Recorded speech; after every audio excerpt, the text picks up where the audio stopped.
amigo meu que vinha de casa, para lá em casa, tá uma tristeza, a polícia vai atrás de cobrar as coisas. Senhoras e senhores, vamos falar com um cidadão bem sucedido, um cidadão que representa bem a Paraíba. Vamos começar com o senador da República Federativa do Brasil, Raimundo Lira. Tudo bom, senador? Prazer em tê-lo aqui. Tudo bem, Padre Ademir. É um prazer mais uma vez estar aqui no seu programa. Vamos começar. E conversar e transmitir as informações e as considerações que você achar que são importantes aos seus telespectadores. O senador me deu de presente essa gravata, e no meu aniversário eu estou usando hoje em homenagem a ele. Gravata cara, viu? Não dá para enfiar na caixa não. Quantos anos já casado com Dona Gitana? 46 anos. 46 anos de casado? É, exatamente. Completou em dezembro, dia 5 de dezembro de 2015. Quantos filhos, senador? 4 filhos. Uma filha, Isabela, 3 filhos, Rodolfo, Eduardo e Rogério. Quantos netos? 3 netos. 5 netos. 5 netos. 3 netinhas e 2 netinhos. Os seus filhos, os 2 filhos, quais as atividades dele hoje na vida? Os seus meninos? O caçula continua estudando, né? Está fazendo agora um mestrado em Relações Internacionais, é um estudante brilhante, né? Ele já tem 2 cursos universitários e está fazendo agora pós-graduação em mestrado em Relações Internacionais e mais um curso de Direito para completar a sua formação. E o outro? E os outros 2 são empresários. O Eduardo eu posso considerar como sendo meu braço direito hoje nas atividades empresariais que nós temos em Brasília, e Rodolfo é um empresário independente, sócio do sogro dele e também nessa área imobiliária, né? O senhor passou 18 anos fora da política. O senhor foi eleito senador em 86, passou 8 anos no Senado Federal, perdeu a eleição e depois voltou para a sua empresa de venda de automóveis e outras atividades. Como é passar 18 anos longe da vida política partidária? Eu em 1986 fui eleito senador e foi uma eleição extraordinária, uma consagração. E com muito trabalho, com muita dedicação, procurei fazer um mandato bem efetivo, bem propositivo, né? Nunca fiquei preocupado com relação à divisão de cargos públicos. Como empresário também nunca aproveitei o mandato, porque nunca desenvolvi qualquer atividade que dependesse de Banco do Nordeste, Banco do Brasil, BNDES ou qualquer agência de crédito do governo federal, do governo estadual. A nossa atividade empresarial sempre foi totalmente independente do governo, nunca compramos, nunca vendemos ao governo, portanto não houve nenhum benefício nessa área, mas como senador eu transformei a Paraíba naquela época como sendo o estado detentor das melhores estradas federais do país. De Cajá a Campina Grande, a estrada era totalmente quebrada, as placas quebradas. A BR-230, feita pelo saudoso governador José Agripino, a construção de boa qualidade, mas já estava estragada, principalmente de Pombal, a fronteira do Ceará, passando por Souza, Aparecida, Cajazeiras, já estava totalmente danificada e precisando urgentemente de uma renovação, de um recapeamento de primeira qualidade. Eu, presidindo a Comissão de Assuntos Econômicos, que naquela época era indiscutivelmente a comissão mais importante do Senado Federal, e é na Comissão de Assuntos Econômicos que são aprovados todos os empréstimos internacionais ao governo federal, estadual e aos governos municipais. Sempre que tinha um empréstimo para estrada de rodagem do Banco Mundial, para o Paraná, para São Paulo, para Minas Gerais, eu condicionava a aprovação daquele projeto, a nomeação do relator e a colocação dele em pauta, ficando um pedaço para a Paraíba. E aí conseguimos fazer um grande investimento aqui na Paraíba em estrada de rodagem. Recuperamos do Cajá até a fronteira do Ceará, essa estrada de João Pessoa também, que era muito ruim, de João Pessoa até a fronteira de Pernambuco, de tal maneira que o estado de Pernambuco, apesar de ser um estado grande e mais rico, quando você vinha de Recife, todas as pessoas sabem disso, a estrada de Recife toda quebrada, sem acostamento, quando você entrava na Paraíba, tinha uma estrada bem asfaltada, com terceiras pistas de segurança, com um bom acostamento, né? Lutei de uma forma muito forte para que a Paraíba tivesse pela primeira vez a duplicação de estrada, consegui a aprovação da duplicação da BR-230, começando por Cabedelo, consegui os recursos e as dotações federais, e aí o governo estadual, como é de praxe, transformou a obra em obra delegada, participando naturalmente com um percentual pequeno, de 10% a 30%, e concluiu essa BR. Futuramente, o governador José Maranhão, o mestre de obra, iniciou essa grande obra que foi a duplicação Campina-João Pessoa. Depois de tanto a obra que o senhor arrumou para a Paraíba, como senador, por que o senhor perdeu a sua reeleição em 94? Por que o senhor perdeu? Eu entrei na campanha, Padre Albeni, em primeiro lugar nas pesquisas. Sim. Mantive a minha eleição até o dia da eleição numa posição extraordinária em relação às pesquisas.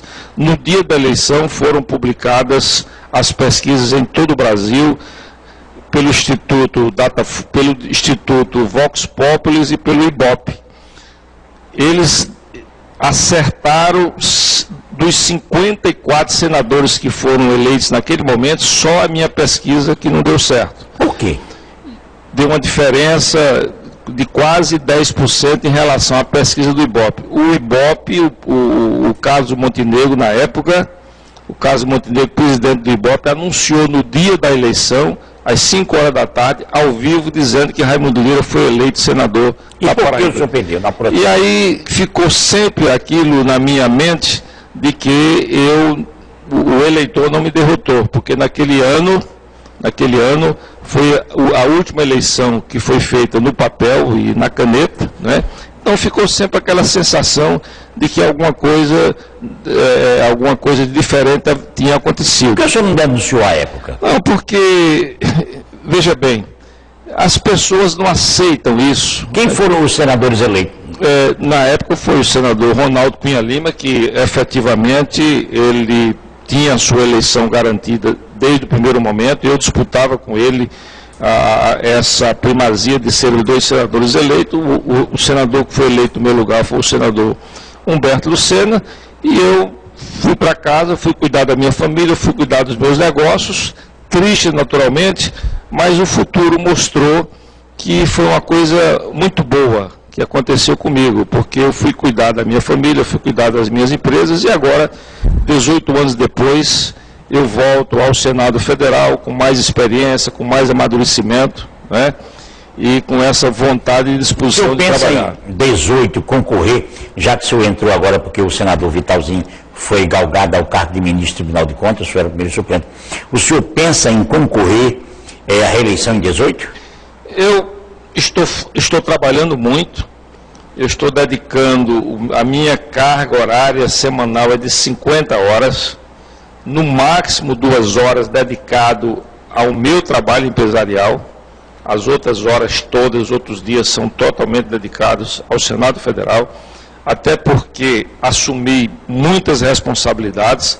Ao chegar no Senado Federal, fui recebido de braços abertos pelos 80 senadores, como se fosse um veterano, tratado como um veterano, como um colega, né?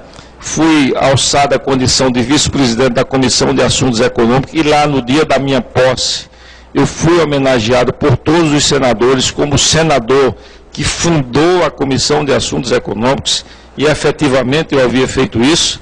Na época, em 88, na Constituinte, eu fui para os Estados Unidos, passei 15 dias no Senado Federal, acompanhado de vários consultores e assessores, e trouxe o modelo da Comissão de Economia do Senado Federal, dando muito poder a essa comissão, ou seja, a competência para aprovar todos os empréstimos internacionais, todos os empréstimos bancários ao setor público, federal, estadual e municipal, aprovação da diretoria do Banco Central, aprovação dos ministros do TCU. Portanto, transformei aquela comissão, criei aquela comissão com muito poder. E hoje eu voltei, no momento eu sou novamente presidente, sou presidente interino há mais de 60 dias e vice-presidente efetivo, e estamos fazendo um trabalho sempre voltado para o interesse do país e do nosso estado da Paraíba. O senhor, recentemente, numa entrevista a uma rádio local, o senhor disse que pretende ser candidato a senador em 2018, acompanhado do atual governador Ricardo Coutinho, que automaticamente será candidato a senador da República. E o senhor também disse que deseja apoiar o governador, ex-governador e atual colega seu do Senado, Zé Maranhão, para governador. Seria o senhor, Ricardo Coutinho, os dois disputando as 2 vagas de senador, apoiando Zé Maranhão. O senhor não acha que é pedir demais? Eu não disse isso. Não? Não, em nenhum momento eu falei isso. Eu respondi a seguinte pergunta: se eu pretendia ser candidato a senador em 2018. Aí qual foi a minha resposta? Eu disse: se no decorrer desses 4 anos eu conseguir desempenhar um mandato de uma forma efetiva, de uma forma produtiva, de uma forma positiva, e o resultado desse trabalho seja reconhecido pela opinião pública do meu Estado, eu terei condições de pleitear a reeleição nessas condições. Então me foi feita uma segunda pergunta: e se você for candidato a senador, preenchido esses requisitos e essas pré-condições, com quem você gostaria de fazer a coligação? Eu digo: o nosso aliado, o aliado do PMDB na Paraíba, é o governador Ricardo Coutinho, que, ao que tudo indica, ao deixar o governo, ele vai ser candidato, vai se desincompatibilizar e ser candidato a senador, que é o normal no caminho de um governador que está exercendo o 2º mandato. Então,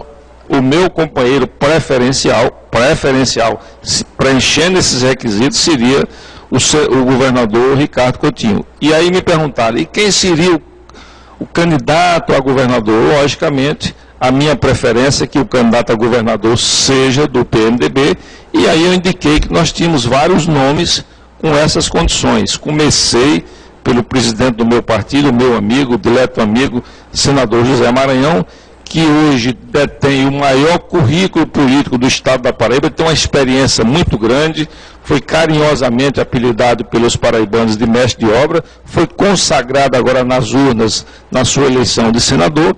Temos também o nome do deputado veneziano, temos o nome do deputado Hugo Mota e do nome do deputado Manuel Júnior. Portanto, o PMDB tem bons quadros e seria o meu desejo. Eu não estou constituindo chapa, não estou montando fábrica, estou apenas manifestando o meu desejo e a minha expectativa em relação a 2018. O senhor está conversando com o senador Raimundo Lira, do PMDB.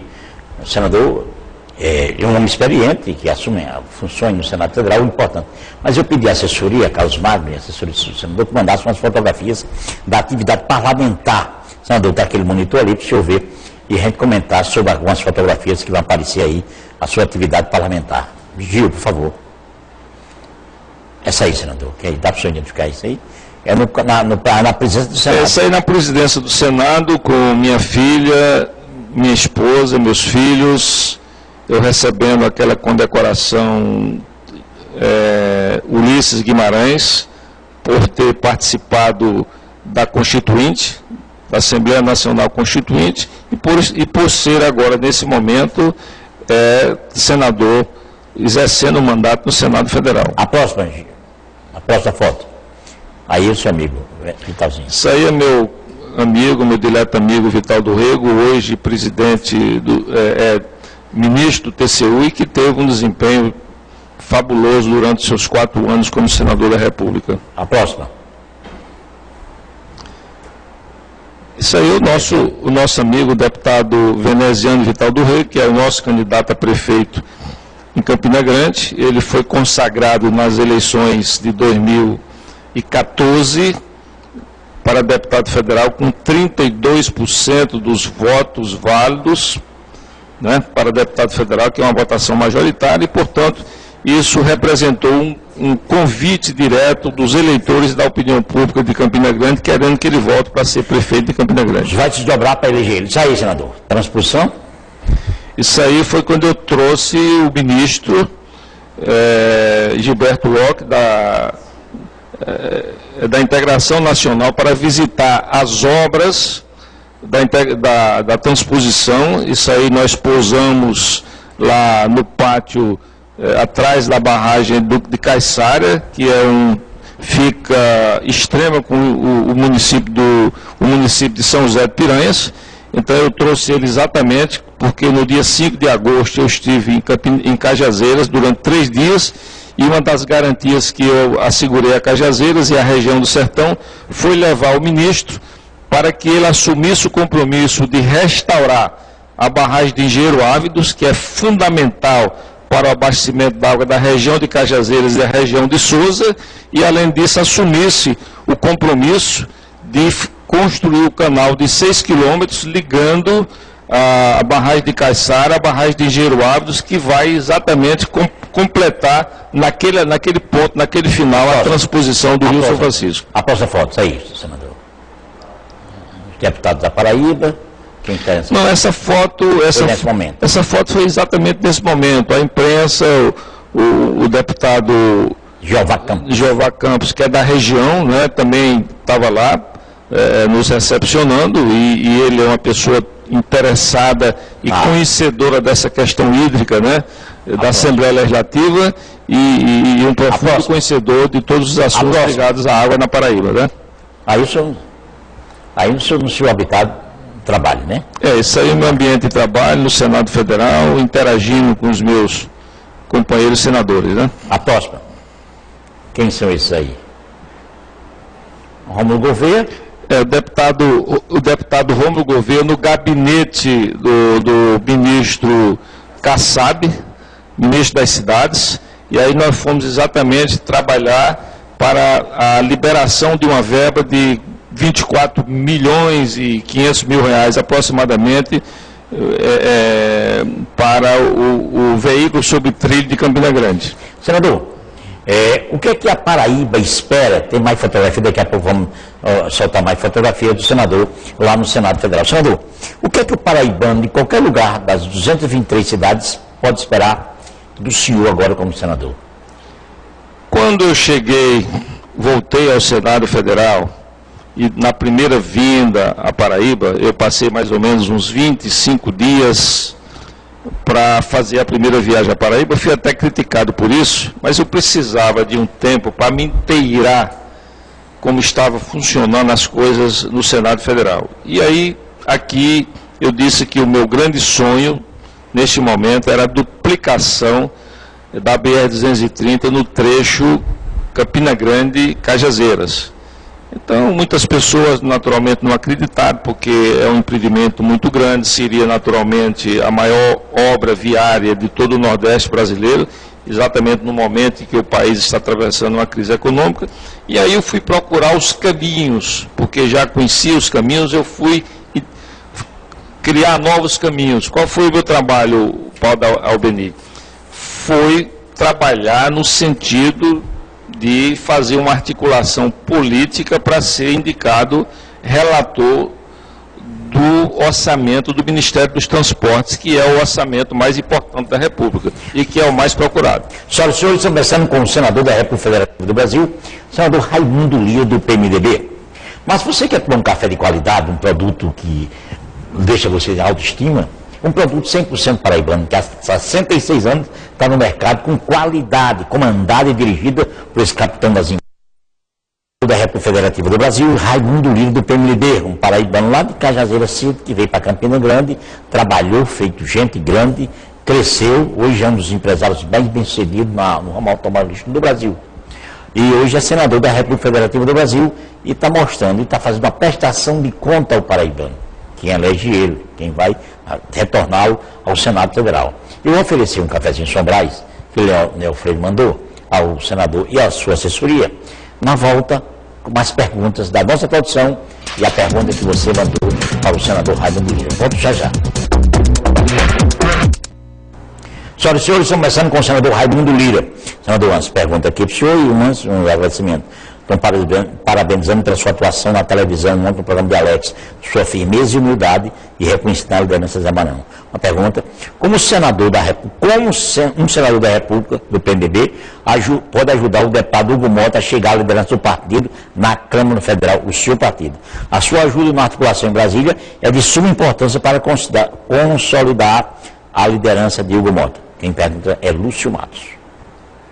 Gostaria de concluir a resposta anterior e nessa condição de relator do maior e do melhor e do mais importante orçamento da União, que é o Ministério dos Transportes, eu consegui atender às expectativas do Ministério, que era 165 milhões de reais de uma dotação para iniciar a duplicação da BR-230 no trecho Campina Grande, Praça do Meio do Mundo, ou Campina Grande Farinha, como é popularmente chamado.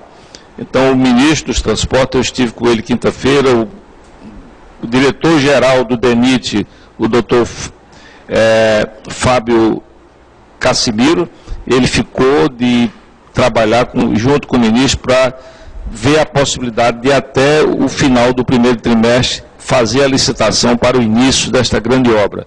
E eu tenho dito sempre, uma obra grande só termina se ela começar, e essa dotação de 165 bilhões foi a maior dotação do Ministério dos Transportes em todo o país para uma obra nova. E mais ainda, foi o valor integral para os 33 quilômetros. E veja, Padre Albendir, o trabalho que deu, porque eu tive que rejeitar mais de 64 emendas que queriam levar um pedaço desse dinheiro, e na votação, no plenário da Comissão de Orçamento, eu tive que derrotar 34 destaques que também queriam levar um pedaço desse dinheiro. Então foi uma luta muito grande que eu passei praticamente o ano me dedicando a esse esforço, a esse trabalho, para que a Paraíba pudesse ter essa dotação e, enfim, tivesse uma obra importante de infraestrutura. A pergunta, Lúcio Matos, sobre o Mota. Eu tenho conversado com o deputado Hugo Mota. O deputado Hugo Mota, eu tenho dito a ele que ele tem que aproveitar a juventude e a inteligência, que são dois dons que Deus lhe deu, e construir a sua história política. O deputado Hugo Mota está muito bem relacionado na Câmara dos Deputados, ele tem um trânsito muito bom, e, logicamente, todo o PMDB da Paraíba e o PMDB que nos atende, que nós temos relacionamento, como, por exemplo, o senador Eunício Oliveira, que é líder do PMDB no Senado, nós estamos todos empenhados para que o deputado Hugo Mota tenha sucesso nesse posto que é da maior importância, desse posto político, que é ser líder do PMDB na Câmara dos Deputados. É pela primeira vez nós teremos um deputado com 26 anos liderando a maior bancada da Câmara dos Deputados. Boa noite, meu querido Padre Albendir. Um forte abraço e me coloco à disposição para apresentar ao senador Raimundo Lira os projetos prioritários do Porto de Cabedelo. Quem disse é o presidente do Porto, Gilmara. Desde já, o convite para nos visitar. Gilmara está convidando o senhor para visitar o Porto de Cabedelo. Deus abençoe todos. Meu carinho para você e como senador. Meu conterrâneo, ela está dizendo que sou conterrâneo dela. Ela mostra aqui uma reunião com o ministro dos Portos, seu amigo, e o presidente das Docas. O que é que o senhor diz a Gilmara, presidente do Porto de Cabedelo? Sou conterrâneo lá de Carrazeira City. Quando o ministro Helder Barbalho era ministro da Pesca, nós tivemos lá pelo menos 4 reuniões, porque ele estava fazendo um investimento aqui para melhoria das instalações, inclusive esse trabalho foi terceirizado através do Exército Brasileiro, foi quem fez essas obras, né? E nós temos a garantia do ministro Helder Barbalho de dar uma melhoria, um upgrade ao Porto de Cabedelo, porque se isso não vier a acontecer, nós continuaremos a perder a presença aqui na Paraíba de novas grandes empresas, porque a matéria-prima das grandes empresas, o produto exportado, o frete mais barato é através de navio, é o frete marítimo. E aí nós não podemos ficar a reboque permanentemente a vida toda do Porto de Suape de Pernambuco. Então nós temos que fazer esse investimento e essa melhoria para criar essas condições de crescimento econômico no nosso Estado. O senhor vai visitar a presidenta, né? Vai visitar a presidenta, sua conterrânea, Gilmara. Com certeza, e ela sabe que o gabinete do senador Raimundo Lira, que é da Paraíba, é dela também, e estará sempre à disposição para que as reivindicações do Porto sejam atendidas. Senador, tem um projeto de sua autoria que aumenta a pena, está no Senado Federal, o projeto do senhor que aumenta a pena para bandidos que usam menor para cometer delitos, depois dizer que foi o menor. Para se livrar da pena. Como está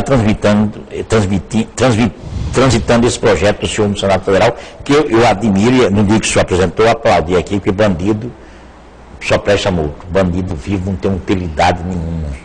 A melhor coisa para o bandado é quando mata um bandido. Eu já vi um bandido. Câmara, vem cá. Se o senhor desculpe, senador, o senhor senador tem que defender todo mundo, mas eu não tenho mais bandido, não. Já vi um bandido dar a Bíblia à mãe dele, dar uma bonequinha à filha, um carrinho ao filho, fazer o bem para alguém. Bandido não tem utilidade nenhuma. Um bandido bom, um bandido bem preservado, ele morto com 12, com vários tipos de 12. Não, olha o que fizeram com o rapaz, bandido não tem. Senador, o senhor me desculpe, que o senhor é obrigado a defender toda a categoria. Mas eu não sou senador, nem sou deputado.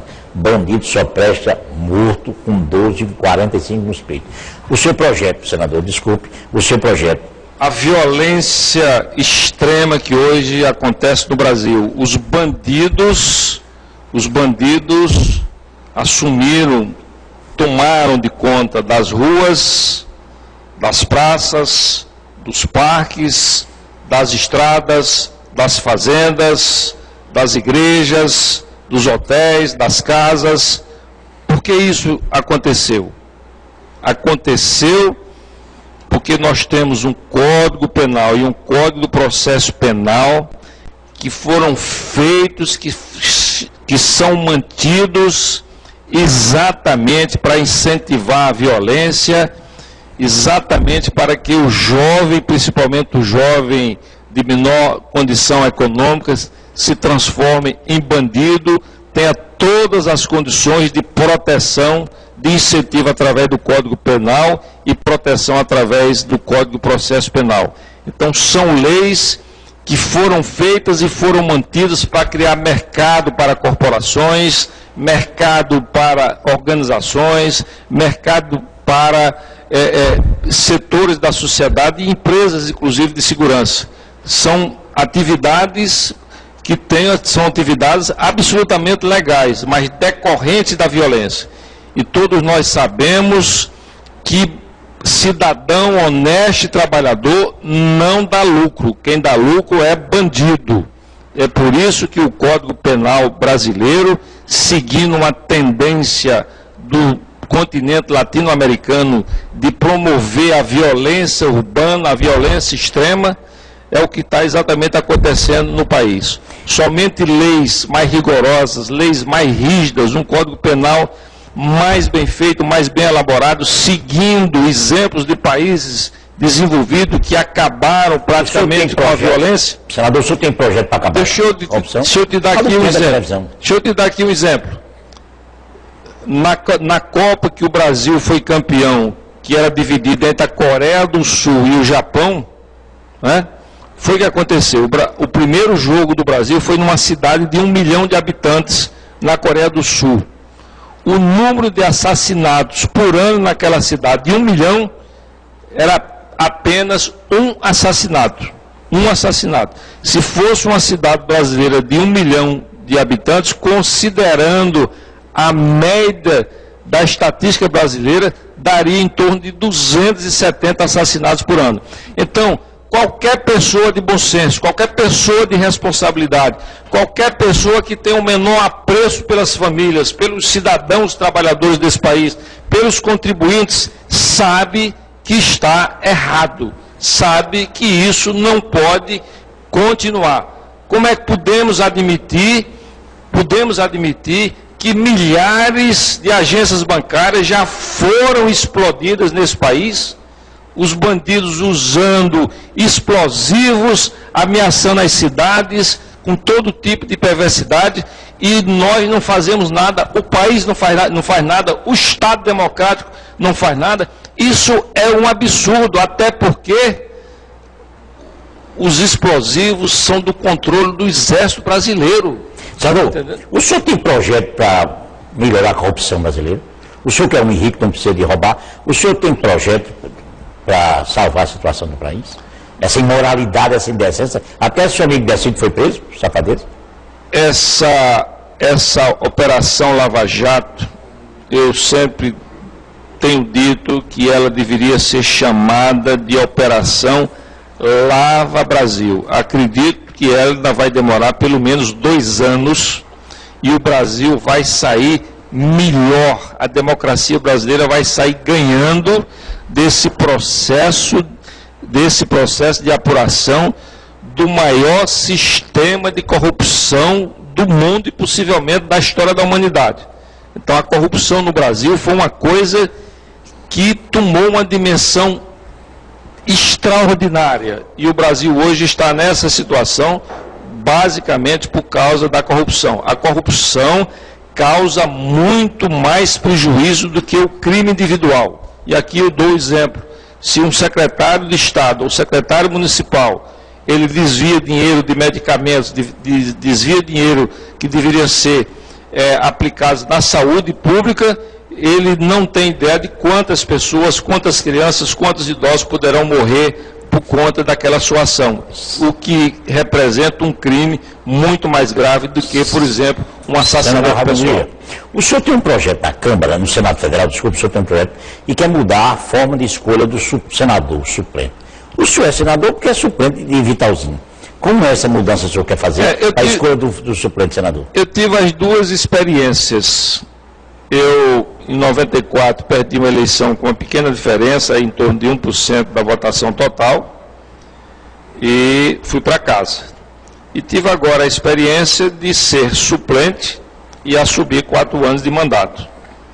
E não tive nenhuma dificuldade, porque normalmente os suplentes são empresários que ajudam o candidato, normalmente são parentes, esposa, pais, filhos, né, que assumem o mandato como suplente, e normalmente sem experiência parlamentar. No meu caso foi um caso diferenciado, porque eu já tinha sido senador, repito, fui recebido como um veterano no Senado Federal, então não tive nenhuma dificuldade.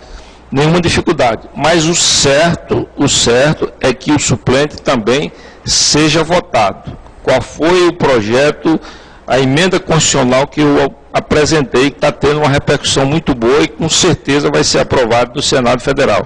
É que, por exemplo, no ano que tiver uma vaga para senador, o senador mais votado é o titular do mandato. O segundo senador mais votado de qualquer coligação é o primeiro suplente. E o terceiro senador, o terceiro candidato mais votado é o segundo suplente. O ano de 2018 vai ter 2 vagas de senador. Como seria? Seria da seguinte maneira. Nós teríamos 4 suplentes. 4 candidatos? Não, nós teríamos 4 suplentes para os 2 senadores eleitos. Porque a Constituição prevê que cada senador tem que ter 2 suplentes. Então, os dois senadores mais bem votados seriam os titulares do cargo. O terceiro senador em votação seria o primeiro suplente dos 2. Tá, entendi. Votado, tem que votar no Senado. Vota bem Raimundo Lira e os 2 suplentes dele. Exatamente. Senhoras e senhores, estamos entrevistando o senador Raimundo Lira do PMDB. Eu quero aqui agradecer a atenção do empresário Cláudio Oliveira. Cláudio Oliveira está mandando um abraço a você, Bernardinho. Está em casa, sua família assistindo o programa. Senhoras e senhores, você quer comprar um produto de qualidade para o seu animalzinho de estimação? Eu indico uma loja que vende aqui material fantástico. É a Paraíba Rações. Vejamos.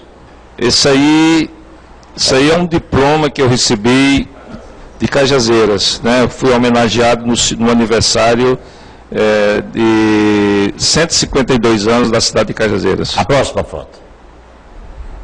PMDB. Isso aí é uma reunião no diretório do PMDB. Senhoras e senhores, começando com o senador. Senador, o senhor é empresário do ramo automobilístico há muitos anos. O senhor pensa em ajudar o governo do Estado a trazer uma indústria, uma subindústria para Paraíba, já que o senhor não trouxe a Fiat não veio, mas algum produto que fornece a Fiat? Deixa eu só concluir essa questão da violência, porque eu fiz apenas a primeira parte. Nós precisamos de leis mais rígidas, penas mais fortes, para que o bandido não cometa o mesmo crime 1, 2, 3, 4, 5, 6, 7, 8 vezes, seja preso pelo mesmo motivo, né?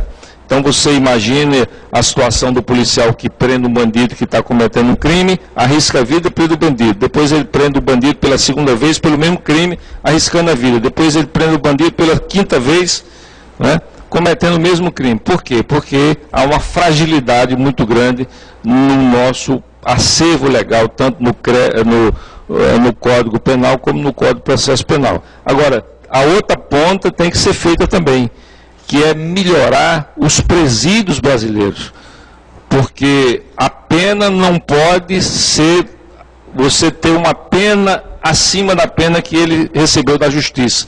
Então ele foi penalizado a cumprir um período de, por exemplo, 10 anos na prisão.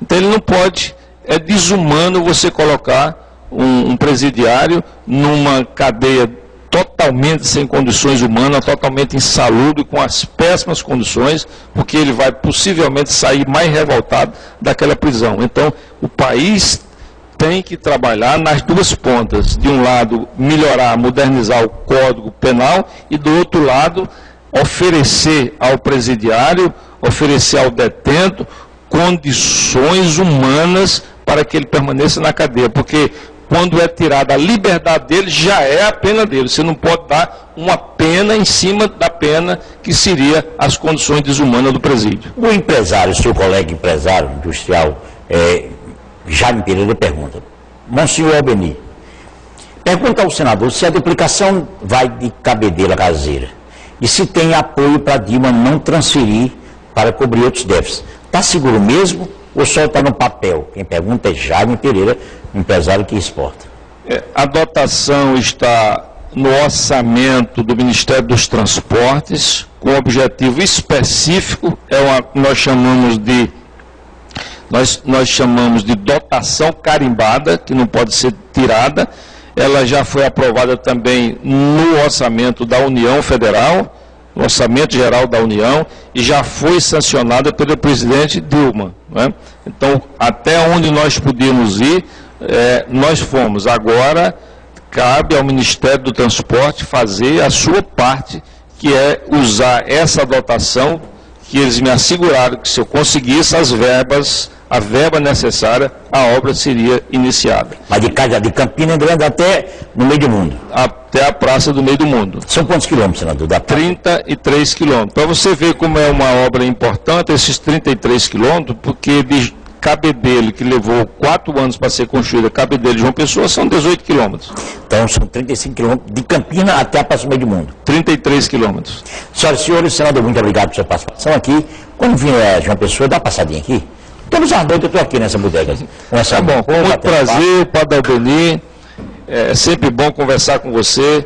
Eu considero você um dos profissionais da imprensa mais bem informados do estado da Paraíba, né? E nós tocamos muitas vezes através do WhatsApp, conversa, telefones, para saber o que está acontecendo aqui. Você é um homem muito bem informado, tem prestado um grande serviço à imprensa paraibana, e eu digo sempre, hoje eu disse no outro programa, que a imprensa paraibana, principalmente relacionada à atividade política, é muito importante, porque é uma imprensa muito vigilante, ela exige, ela quer os esclarecimentos, ela exige que os parlamentares e os políticos, de um modo geral, exerçam com eficiência os seus mandatos, e estão sempre vigilantes. Isso é muito importante, como prestadora de serviço eficiente para o povo da Paraíba e para o nosso estado. Muito obrigado. Muito obrigado, senador. Obrigado à assessoria do senador que está aqui presente. São muita gente. Eu quero agradecer. Amanhã teremos outra entrevista do nível de hoje, ok? Talvez amanhã eu vou entrevistar o pessoal da Unimed. Eu não sei se vem primeiro o governo da Unimed, estão lá, ou a oposição. Mas amanhã o doutor Ito, o doutor Cláudio Nobre, que está preparando para mim. São dois extremos. A todos, nosso muito obrigado.